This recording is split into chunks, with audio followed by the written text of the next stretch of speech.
What I wanted to include in this video is actually a, a discussion from geometry that it's not directly and commonly used in physics, but it helps us understand why we use trigonometric functions sine and cosine and where the sine and cosine really come from. So let's consider an angle here. I will mark it as theta, and the intersection between two lines, or the edge here, the vertex, will be marked as O.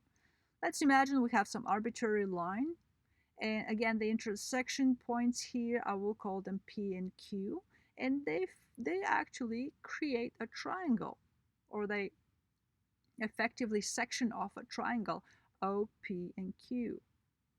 I'll mark it here in orange color. Now let's take another line that is parallel to the PQ direction, but it's offset, so it will actually cut off the angle at a different location. P prime and Q prime will be the intersection points, and effectively creates another larger triangle highlighted here in blue. So what we see here is that we have corresponding angles right away at the top here at the vertices P and P prime. So I can write, we have the first pair of corresponding angles. If you don't know what corresponding angles are, just you need to go back to the previous video and review where I included that. So we're going to have the two angles. I can write them down as OPQ is equal to OP prime Q prime.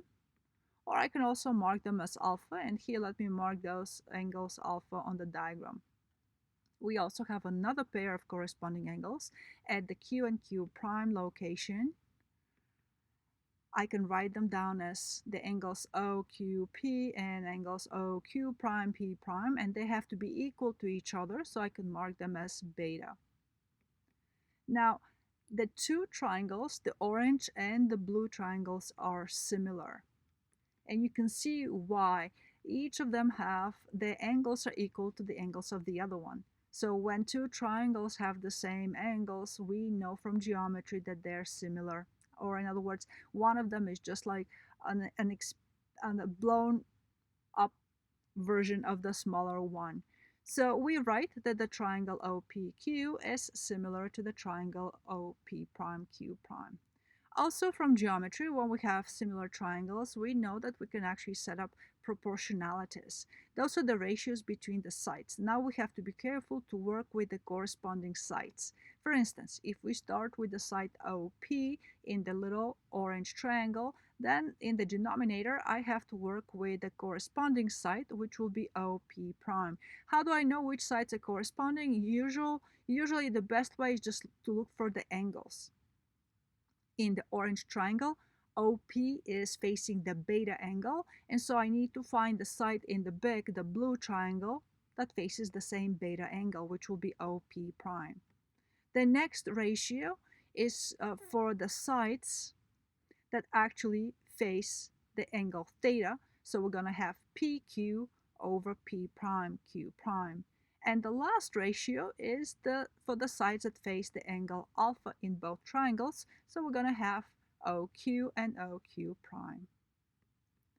And while we are on the topic of triangles here, I just wanted to toss a fact which is almost trivial and almost every student knows it, but I wanted to add it here, and it's too small for its own video. But just a quick reminder, and making sure that everybody remembers this from elementary geometry, that the interior angles of a triangle always add up to 180 degrees. So for both for the orange and for the blue triangles, we can write that theta plus alpha plus beta is equal to 180. That is a very common fact in physics, and a lot of times we use it.